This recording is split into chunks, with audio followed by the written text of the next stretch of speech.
ഈ അവസരം മുതലെടുക്കാൻ ശ്രമിക്കുന്ന ഒരുപാട് പേരുണ്ട്. ഈ ദുരിതത്തിൽപ്പെട്ടവരുടെ ദുരിതം വിറ്റ് ജീവിക്കുന്ന ഒരുപാട് ചാനലുകളുണ്ട്.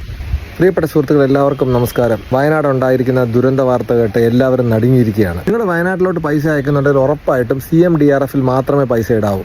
CMDRF, chief ministers distress relief fund. CMDRFിൽ നിങ്ങൾക്ക് പൈസ ഗൂഗിൾ പേ ആയിട്ടും ഫോൺ പേ ആയിട്ടും അക്കൗണ്ട് വഴി ഒക്കെ ഇടാൻ പറ്റും. വളരെ സിമ്പിളാണ്, ഒറ്റ ക്ലിക്കിൻ്റെ ആവശ്യമേ ഉള്ളൂ. അല്ലാതെ പൈസ ചോദിച്ച് വരുന്നവർക്ക് കൊടുക്കാതിരിക്കുക. ഒരുപാട് സന്നദ്ധ പ്രവർത്തകരുണ്ടെന്നറിയാം, ഒരുപാട് നല്ല രീതിയിൽ പ്രവർത്തനം ചെയ്യുന്നവരുണ്ട്. പക്ഷേ ഈ അവസരം മുതലെടുക്കാൻ ശ്രമിക്കുന്ന ഒരുപാട് പേരുണ്ട്.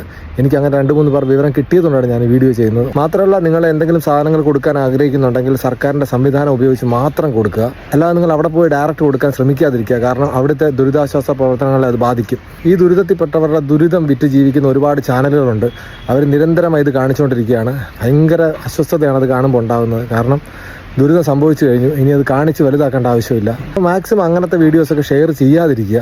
നമ്മുടെ കരുണയും സഹായം ഉണ്ടെങ്കിൽ മാത്രമേ വയനാടിന് തിരിച്ച് എഴുന്നേറ്റ് നിൽക്കാൻ സാധിക്കത്തുള്ളൂ. ഒരു ഗ്രാമം മുഴുവൻ ഒലിച്ചു പോയ അവസ്ഥയിലാണ്. മരിച്ചവരുടെ എണ്ണത്തിൽ യാതൊരു കണക്കുമില്ല. ഇനിയും ഒരുപാട് മൃതദേഹങ്ങൾ കിട്ടാനുണ്ട്. ആർമിയും സന്നദ്ധ പ്രവർത്തകരും എല്ലാവരും അവിടെ തന്നെ ക്യാമ്പ് ചെയ്യുന്നുണ്ട്.